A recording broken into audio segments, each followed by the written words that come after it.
Sarong eskwelahan sa Naga City posible subuot na magsuspindir nin pirang face-to-face classes huli sa kawaran nin supply kan tubig. An paliwanag kan Metropolitan Naga Water District sa presenteng sitwasyon kan sa indang water sources.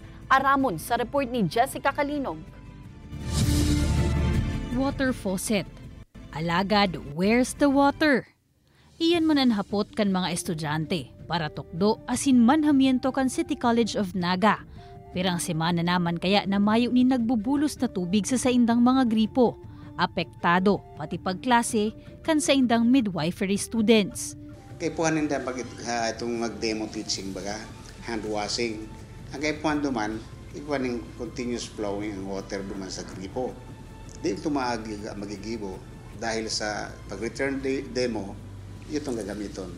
So, ipig-suspend muna hanggang magagibo kami ng videos. Plano naman kan opisyal na magsuspender nin face-to-face classes kan minor subjects kan nasa 400 na mga estudyante en kasong magpadagos pa ang problema sa tubig. Ang tubig na nagdadalagan sa CCN, hali sa Source 1 kan MNWD. An-anayan asin rumangrap spring sa Banwaan kan Pili. Nasangunyan, hababaan water level. Sa Anayan Spring, nasa 48 centimeters na sanaan level. Madali nang maabot ang 42 centimeters na critical level. Ito pong sa source 2 ang ginigibukang pressure management, ipigda-divert sa source 1 ang tubig. Mapano lang tong transmission line na 18 inches.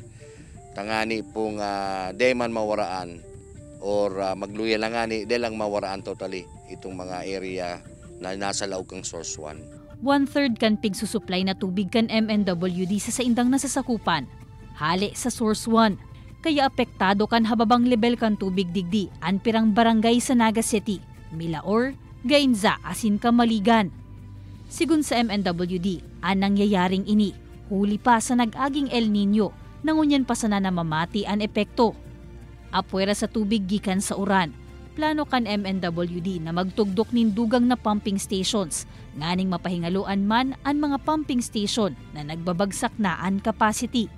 Sa tabang kaini, naglalao man ang opisina na maibabalik na ang maray na supply kan tubig sa mas madaling panahon.